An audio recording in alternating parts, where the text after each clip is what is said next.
ना घर का ना घाट का। जो गधा है वो बीजेपी, ना घर का ना घाट का। धोबी का गधा, ना घर का घाट का, ना घाट का बोले। मगर आज बीजेपी का जो उम्मीदवार है, ना घर का ना घाट का, वो गधे को आज डिपॉजिट भी नहीं मिलने वाला है। क्योंकि ये लोगों का, दोनों का फेविकल बंधन है। हमारे माइनॉरिटी भाइयों से मैं एक ही गुजारिश करना चाहता हूं, भाई मैं हमारे अजहर भाई को मैं मंत्री बनाया, क्या तकलीफ है उनको, क्या सरदर्द है उन लोगों का? किशन रेड्डी साहब जाके दरखास्त दी दी है इलेक्शन कमीशन को, अजहर भाई को मंत्री नहीं बनाना है। भाई तुम कैसे भी नहीं बने, तुम कुछ नहीं दिए।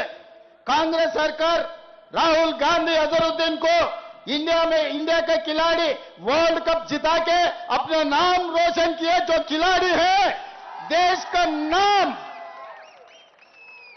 पूरे दुनिया में रोशन जो किया, उन्होंने आज हमारा मंत्री है।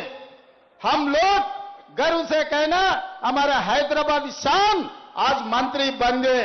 अगर उनको तारीफ नहीं किए तो नहीं किए, मगर खिलाफ करने का क्या जरूरी था? किशन रेड्डी साहब, किसके लिए आप किसको मदद देना चाह रहे हैं? हमारे माइनॉरिटी लोग कोई भी बीजेपी को वोट देने वाला नहीं है।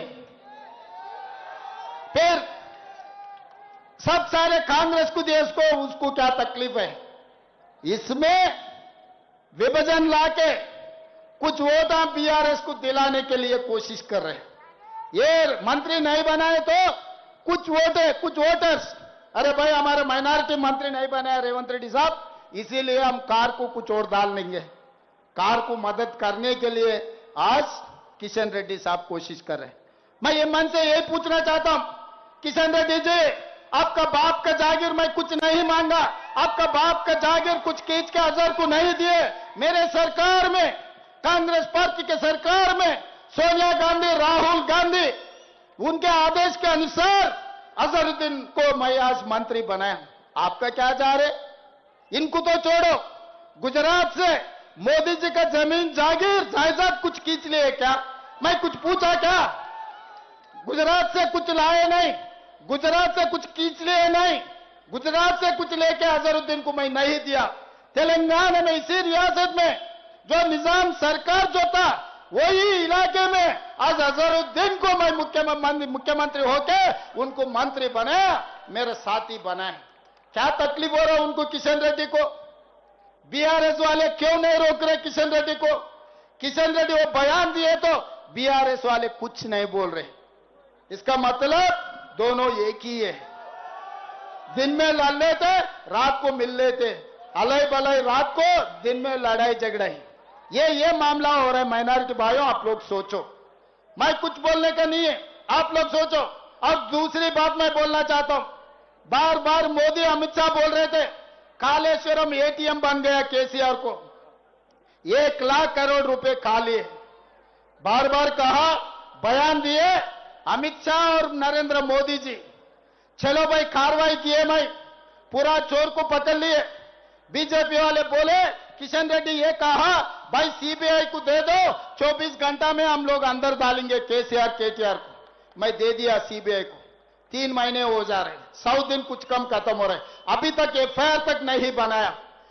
1 लाख करोड़ रुपए आम जनता के पूरा लूट किए, उनके खिलाफ हमारे असेंबली में चर्चा करके सबसे पूछकर सीबीआई को मैं दिए केस।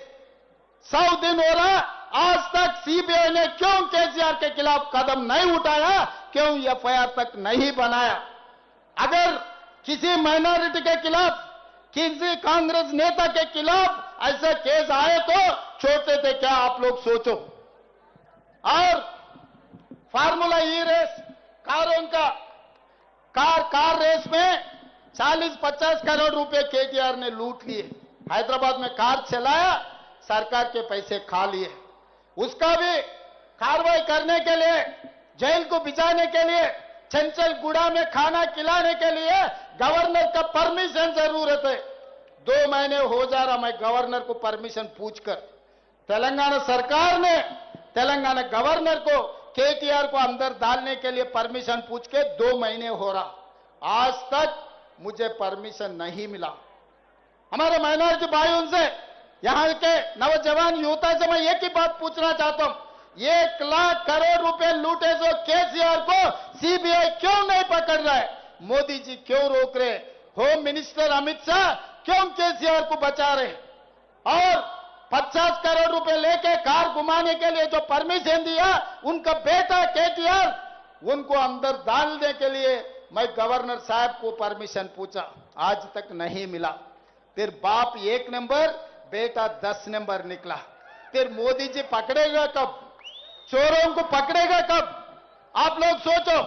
इसीलिए आज आप गलतफहमी से, कुछ इमोशनल होके, सेंटिमेंट सोच के अगर बीआरएस कार निशाने को वोट डाले तो हैदराबाद में वो दिखेगा कार का निशान।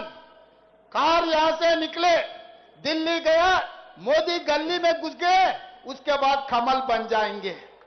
उसके बाद कार का निशान दिल्ली जाते कमल बन जाएंगे। क्योंकि जब ट्रिपल तलाक आया, सिटीजन अमेंडमेंट आया, 370 आर्टिकल आए, सब सारे वक्त जब जब मोदी जी को तकलीफ आए, तब तब केसीआर ने उनको मदद दिया। पार्लियामेंट गवाह है, बैरिस्टर असदुद्दीन ओवैसी गवाह है पार्लियामेंट में। मैं भी गवाह था, पिछले 5 साल मैं भी एमपी था। तो हर बार हर वक्त मोदी को बचाने का काम केसीआर ने किया। आज केसीआर को बचाने के काम मोदी जी कर रहे।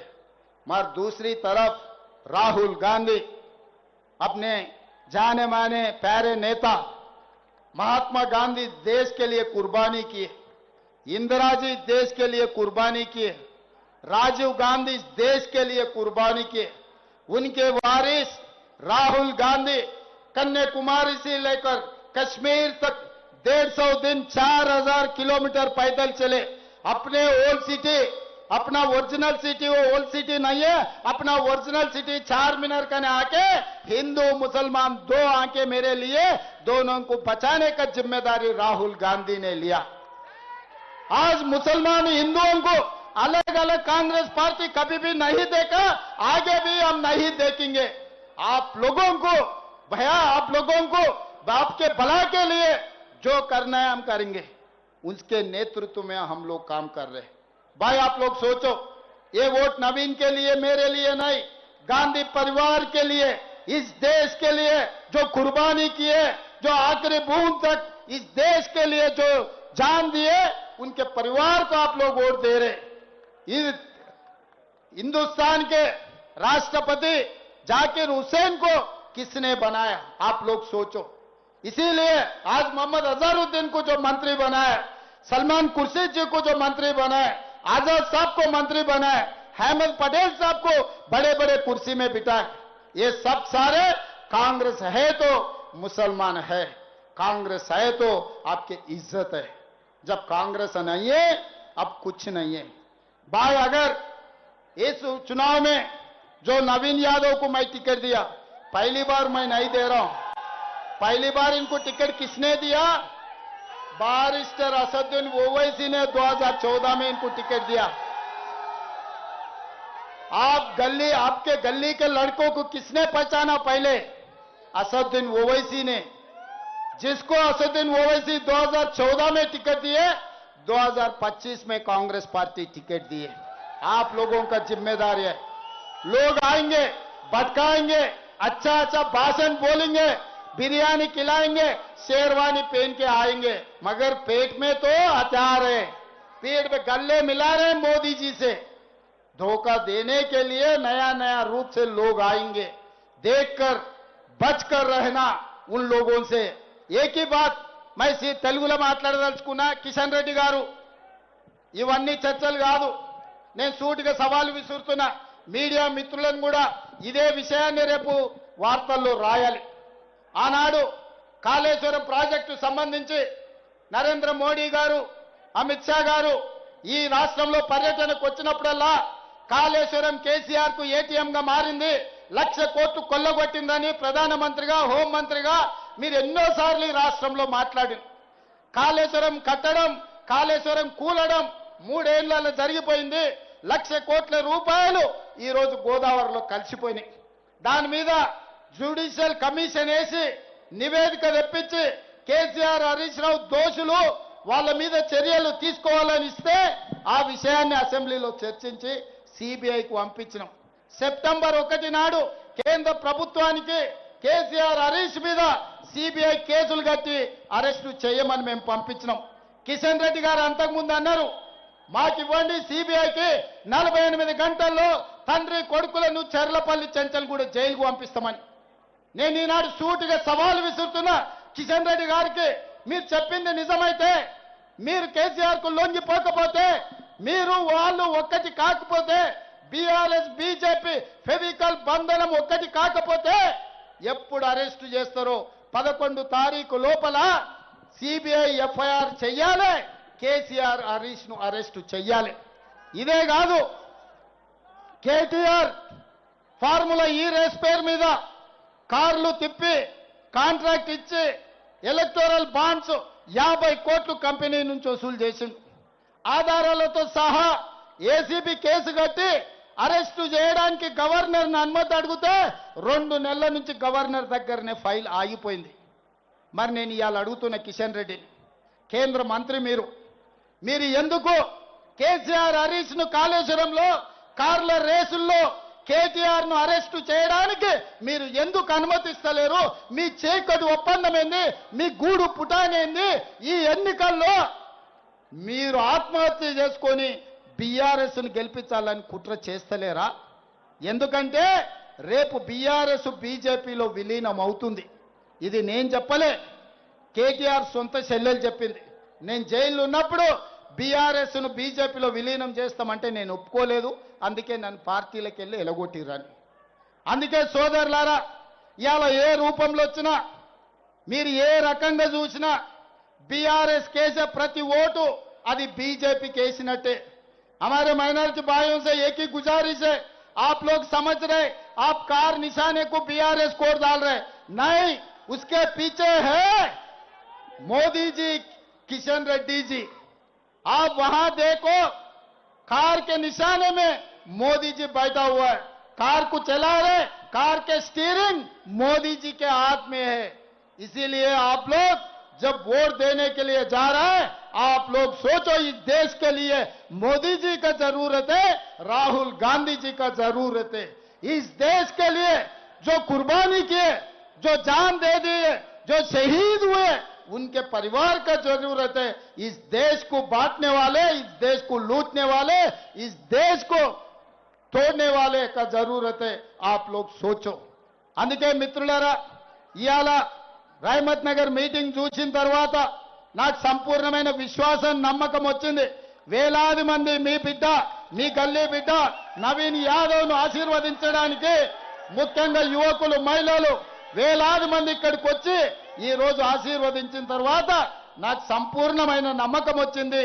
ఇంత గొప్ప సభ ఏర్పాటు చేసి నవీన్ యాదవ్ ను గెలిపించడానికి వచ్చిన మీకందరికీ, ఈ కార్యక్రమాన్ని ఏర్పాటు చేసిన పెద్దలందరికీ మనస్ఫూర్తిగా हाँ भाई भाई कब्रिस्तान के बारे में मैं बोलने वाले भाई 10 साल उन लोग थे नहीं किए, आज हम होते 2500 गज कब्रिस्तान के जगह दिए, अपार्टमेंट वाले से पंचायत करवाए. मैं नया साल के पहले दिसंबर 31 के अंदर मैं बयान दे रहा हूं, आप लोगों का कब्रिस्तान का हल्का करने का जिम्मेदारी मेरा है, यकीन करो. मैं बात दिए तो बात पे रहने वाला हूं, झूठ बोल के भागने वाला नहीं हूं, उनमें नहीं हूं. कब्रिस्तान सिलसिले को हौसला करने वाले, हल्का करने वाले मेरे जिम्मेदार है. दिसंबर 31 के अंदर आपका काम हो जाएंगे, मैं बयान दे रहा हूं, यकीन करो. 10 साल उनको दिए, 3 बार बीजेपी को दिए, 3 बार बीआरएस को दिए, एक मौका कांग्रेस पार्टी नवीन यादव को दो, जुबली हिल्स को बदल के दिखाएंगे. 3 సార్లు బీజేపీ వాళ్ళకి ఇచ్చారు, 3 సార్లు బీఆర్ఎస్ వాళ్ళకి ఇచ్చారు. ఒకే ఒక్క అవకాశం యువకుడు నవీన్ యాదవ్కి ఇవ్వండి, జూబ్లీ హిల్స్ ముఖ చిత్రాన్ని మార్చి 30,000 మెజార్టీతో మీరు గెలిపించండి.